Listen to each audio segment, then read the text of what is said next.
जय माता की सभी भाई बहनियों को। जय नारायण। तो कैसे हैं आप लोग? तो मैं आज फिर आपके बीच एक वीडियो और लेके आया हूं, जिसमें मैं आपको बताऊंगा कि हमारे उत्तराखंड में कहा जाता है कि देवी देवता किसी को खाते हैं या नहीं खाते हैं। देवी देवता ने किसी को मार दिया या कोई मर जाता है तो कहते हैं कि ये अहंकार ने खा दिया, ये देवता ने खा दिया। तो ये बिल्कुल गलत है। देवी देवता जो हमारे पूजनीय हैं, जिसे हम पूजते आ रहे हैं, जिसको हम अपना इष्ट मानते हैं, अपना कुल देवता मानते हैं, वो किसी को नहीं खा सकता। ये बहुत गलत सोच है हम लोग की। हम कहते हैं कि हमारा ये मर गया तो इसने खा दिया, ये देवता ने खा दिया। देवी देवता किसी को नहीं खाते हैं।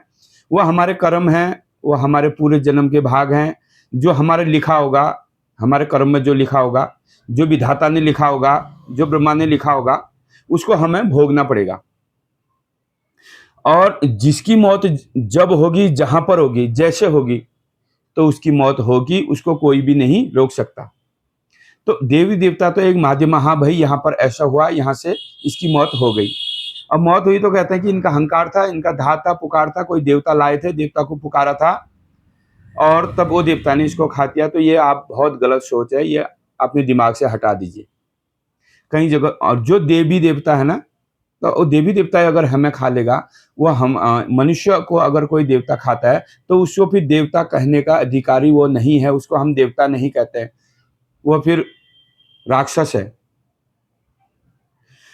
तो हमारे घरों में झगड़ा होता है, विवाद होता है, वो हर घर में है, हर गांव में है, हर इलाके में है, हर मंडल में है। जो हमारे पितरों में झगड़ा होता था या अभी नया भी होता है, दो पक्षों में झगड़ा होता है। कभी लेन देन का झगड़ा है, जमीन का है, सोना चांदी, लोहा लकड़ या तू मैं, और जो भी है। पहले पितरों की ज्यादातर दो शादियां भी होती थी, वहां से भी अहंकार होता है। किसी पितर की औलाद नहीं होती थी, वहां से उस पितर को अगर सताओगे, उस पितर को अगर परेशान करोगे तो पितर के भी हाय लगती थी, दुआ लगती थी, बददुआ। तो वहां पर से अहंकार होता था। अहंकार कई चीजों का हो जाता है। जब अहंकार होता है, किसी के लिए अन्याय होता है, तो वो अहंकार करता है, देवी देवताओं को पुकारता है। देवता को कब पुकारता है आदमी? जब उसको दुख आता है, उसके लिए अन्याय होता है। तो जब उसके लिए अन्याय होता है ना, उसको कुछ नहीं दिखता, फिर वो धात पुकार करता है, हंक करता है, रोष करता है। कुमाऊं की तरफ हंक बोला जाता है, गढ़वाल की तरफ गश बोला जाता है। तो उसको गश आ जाता है, रोष आ जाता है, हंक आ जाता है, तो वो देवी देवताओं को पुकारता है। अब देवी देवता किसी को खाते नहीं है। देवी देवताओं का दोष लगता है, हंक में दोष लगता है, हंक लगता है, दोष लगता है देवता का। तो देवता परेशान करेगा, शांति करेगा, बेचैनी करेगा, दुख तकलीफ परेशानी उलझन बाधा, बीमार कर देगा, पागल कर देगा, घुमा देगा। यहां तक सही है। जब देवता की खोज नहीं होगी, देवता हमें डोलू डोलू घुमा देगा, मतलब जगह जगह घुमा देगा, हमें पागल कर देगा, तकलीफ कर देगा। हमारे गाय बच्चे हैं तो वहां परेशानी हो जाएगी, वहां नुकसान हो जाएगा, वो मैं मान सकता हूं।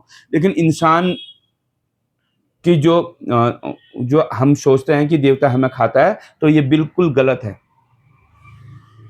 हमारे समय आ चुका है, हमें क्यों खाएगा देवता? हमारा तो समय आ चुका है। तो देवता एक माध्यम बन जाता है, हाँ भाई यहाँ से ऐसा ऐसा हुआ, तभी ये देवता ने इसको खा दिया। लेकिन देवता किसी को नहीं खाता है। हमारा समय आ चुका होता है, उस देवता का लगना, देवता का प्रकोप होना और हमारा मरना।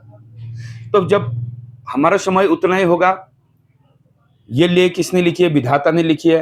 भाई हमें इतने दिन बचना है, ऐसे ऐसे तेरी मौत है।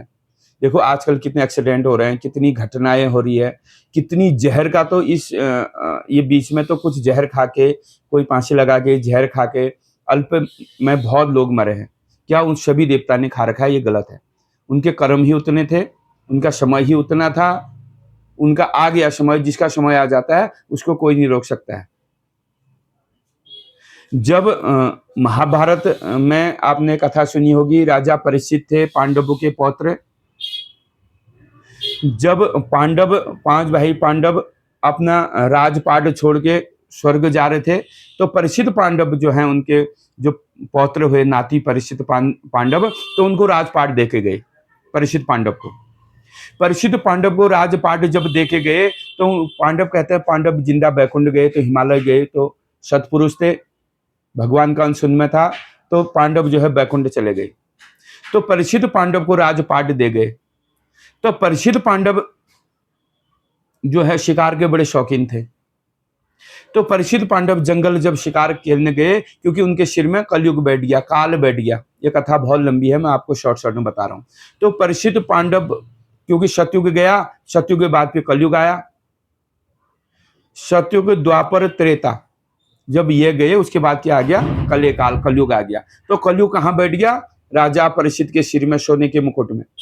तो राजा परीक्षित जो है जंगल गए शिकार खेलने, तो जंगल में उनको जंगली मृग नहीं मिले, तो उनको बहुत पानी तीस भूख जब लग गई, तब ढूंढते ढूंढते कहाँ चले गए, एक झोपड़ी देखी, झोपड़ी के अंदर कौन बैठे हैं, समीप नाम के एक तपस्वी महात्मा बैठे हैं, ब्राह्मण। उनसे पानी मांगा, वो बोले नहीं। भाई वो बोलते कैसे, हो तो अपनी तपस्या में बैठे हैं। तब जाके राजा परीक्षित को क्रोध आया, वहां पर एक मरा हुआ सर्प था, मरा हुआ नाग था, उस नाग को उन्होंने उसके गले में डाल दिया अपने तीर से पकड़ के, और वापस हस्तिनागढ़ आ गए। जब समीप नाम के जो पुत्र, समीप नाम के जो तपस्वी महात्मा थे, उनके पुत्र हुए श्रृंगी नाम के तपस्वी, श्रृंगी नाम के ब्राह्मण। तो श्रृंगी नाम के ब्राह्मण जब घर आए, उन्होंने अपने पिता के गले में देखा मरा हुआ सर्प, तब उन्होंने श्राप दे दिया कि जिसने भी मेरे पिता के गले में ये मरी हुई सर्प डाला, वो 7 दिन में मर जाएगा, और ये नाग फिर जिंदा होगा, और ये उनको डसेगा, उनकी मौत हो। जा दुष्ट, मैं तुझे फिटकार देता हूँ, श्राप देता हूँ। तो परीक्षित पांडव को श्रृंगी नाम के जो तपस्वी महात्मा, श्रृंगी नाम के जो ब्राह्मण है, उन्होंने जो है फिटकार दिया। तो हस्तिनागढ़ में खबर चल गई कि परीक्षित पांडव को जो है अब मरना है, 7 दिन का उनका समय है, 7वें दिन में वो मर जाएंगे। तो उन्होंने श्रीमद् भागवत कथा भी कराई, उनको तपस्वी ज्ञानी पुरुषों ने बताया, सुखदेव महामुनि ने बताया। सुखदेव कौन है, व्यास के पुत्र हैं, महाज्ञानी हैं। तो व्यास जो ब्राह्मण है, उनके पुत्र हैं सुखदेव ब्राह्मण। तो सुखदेव ने वहां 7 दिन की भागवत कराई। अगर ये इनकी मौत हो भी जाएगी, ये बैकुंठ चले जाएंगे, क्योंकि भागवत सुनने से तो बैकुंठ तरोतारण हो जाता है, उनके कान पवित्र हो जाता है। अब जो है परीक्षित के जो पुत्र हुए जन्मेजय नाम के पांडव, देखो जन्मेजय नाम के जो पांडव हैं, तो उन्होंने कहा मैं अपने पिता को मरने नहीं दूंगा, अपने पिता को मैं मरने नहीं दूंगा। तो उनके लिए एक लोहे का पिटारा, पिंजड़ा या लोहे का बक्सा बनाया गया, और बक्से के अंदर परीक्षित पांडव को बंद कराया गया। उसमें 7 ताव उल्टे सुल्टे मारे गए कि कोई नाग, कोई सांप अगर आ जाएगा तो बक्से के अंदर नहीं जाएगा, मेरे पिता बच जाएंगे। तो परीक्षित पांडव को 7 दिन तक बक्से के अंदर बंद करा। सुखदेव महामुनि व्यास मंडली में बैठे हैं, वो वहां से भागवत सुना रहे हैं। तो वो बक्से के अंदर से बड़े ध्यानपूर्वक भागवत सुन रहे हैं। देखो परीक्षित पांडव को बचाने के लिए जन्मेजय पांडव ने जो है 7 दिन तक अपने पिता को बक्से के अंदर बंद करा। तो देखो उनका समय आ चुका था, उनकी मौत आई थी। तो वही बक्से के अंदर परीक्षित पांडव ने अपने नाखून से एक नाग रेखा बनाई, नाग चित्र बनाया, नाग की फोटो बनाई। तो वही फोटो से नाग प्रकट हुआ, वही चित्र से नाग प्रकट हुआ, और परीक्षित पांडव को डस दिया, और परीक्षित पांडव देहांत हो गए। अब देखो, जिसकी मौत जब आ चुकी होती है, जिसका समय आ चुका होता है, उसको तुम चाहे लोहे के बक्से के अंदर बंद करो या सोना या चांदी के बक्से के अंदर बंद करो, बंद करने से कुछ नहीं होगा, क्योंकि उनकी मौत आ चुकी है। तो वही हमारा भी है, हम कितना जतन करें, कितना बचाव करें, अगर हमारा समय आ चुका है, उसको कोई भी नहीं रोक सकता है। देखो किसी की मौत घर के अंदर भी हो जाती है, कोई बाथरूम में फिसल जाता है, कोई घर के अंदर फिसल जाता है, कोई घर में गिर जाता है, चारपाई से गिरने से भी कईयों की मौत हो चुकी है। तो वहां पर कोई देवता नहीं खाता है, कि उनका समय आ चुका होता है। तो हम कभी कहते हैं, जैसे जो अल्प मृत्यु में जिनकी मौत हो जाती है, हाँ उनको बैकुंठ नहीं मिलता है तुरंत, उनको मोक्ष नहीं मिलता है, ये मैंने पहले बताया था आपको। उसके लिए फिर विधि विधान करना पड़ता है, या जागर विधान है, तरोतारण की कथा है उनको। तो जन्मेजय पांडव ने जब बक्सा खोला, वहां देखा तो परीक्षित पांडव देहांत हो चुके हैं। लेकिन परीक्षित पांडव ने 7 दिन की भागवत सुनी। अब देखो परीक्षित पांडव ने बैकुंठ चले गए। फिर कहते हैं ना, जो अल्प मृत्यु में जिसकी मौत होती है उसको बैकुंठ नहीं मिलता है, लेकिन परीक्षित पांडव के लिए स्वर्ग से विमान आया, देवी देवताओं का रथ आया परीक्षित पांडव को स्वर्ग ले जाने के लिए, क्योंकि उन्होंने 7 दिन की श्रीमद् भागवत सुनी है। तो मैं बता चुका हूं, श्रीमद् भागवत हमने सुननी चाहिए। अगर कहीं पे श्रीमद् भागवत हो रहा है, अहो भाग्य हमारे, हमने सुनने चाहिए। जो करा रहा है उसको तो पुण्य मिलेगा ही मिलेगा, लेकिन जो सुनेगा श्रीमद् भागवत को, उसको भी महापुण्य मिलेगा, उसके भी कान पवित्र हो जाएंगे। जिसकी अल्प मृत्यु में मौत होगी है, उसको बैकुंठ मिल जाता है। देखो, हमने भागवत सुननी चाहिए। तो ये कथा है। तो आज से आप ये मत कहिए कि देवी देवता किसी को खाता है। देवी देवता किसी को नहीं खाता है। हाँ, उसका समय आ चुका होता है, तो देवता का लगना, देवता का दोष लगना, उसकी मौत होना, एक मैं कह सकता हूँ कि एक माध्यम है कि ये हुआ, और जो है उसका समय आ चुका था, तो इतने समय तक का वो बचा और अब इसका समय चला गया। तो ये हमारी गलत सोच है, गलत भावना है।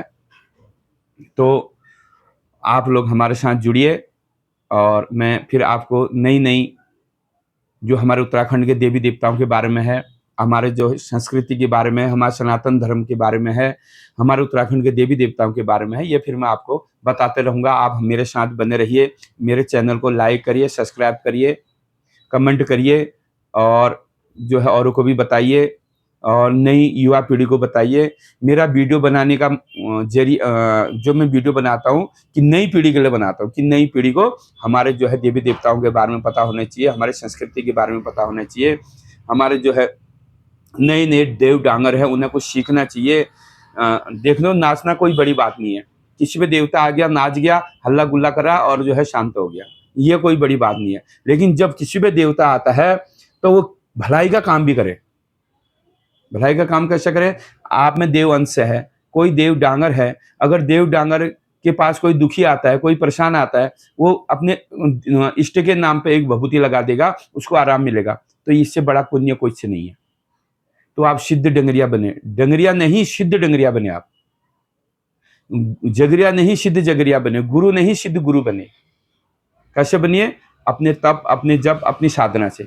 अपने कुल देवता को खुश करिए, अपने इष्ट देवता को खुश करिए, जो देवता तुम पे अवतार है उससे खुश करिए। अपनी भक्ति करिए, धर्म का रास्ता अपनाए, भक्ति का रास्ता अपनाए, अपने कुल देवता को पूजिए, अपने इष्ट देवता को पूजिए। हमारे उत्तराखंड में 33 कोटि देवता है, उनको पूजिए। गलत चीज में ना पड़े, गलत साधना में ना पड़े, तंत्र साधना में ना पड़े। मंत्र की पूजा करिए, मंत्र जपिए, तंत्र के पीछे ना पड़े, क्योंकि जो तंत्र के पीछे पड़ा है वो बदनाम हुआ है, और जो है वो जो है बर्बाद भी हुआ है। हम लोग तंत्र करेंगे, वो तंत्र विद्या हमारे पास है, कल हम मर जाएंगे तो हमारे बच्चे परेशान हो जाएंगे, क्योंकि उनको तो पता ही नहीं है तंत्र के बारे में क्या। या तो अपने बच्चों को भी बताइए कि मैं ये तंत्र करता था, तू भी यही जपना भाई। लेकिन मंत्र ऐसा है, मंत्र हम जपेंगे हमें फल मिलेगा, हमें नहीं भी मिलेगा, हमारे बच्चों को फल जरूर मिलेगा मंत्र का। क्योंकि हम अपने इष्ट का मंत्र करते हैं, अपने कुल देवता का 15, माता भगवती का, विष्णु भगवान का, भोले महादेव का, गणेश जी का, हनुमान जी का, उनको जपते हैं हम। उनका फल जो है देर में मिलेगा, लेकिन जरूर मिलेगा। हमें मिलेगा, हमें नहीं मिलेगा, हमारे बच्चों को मिलेगा।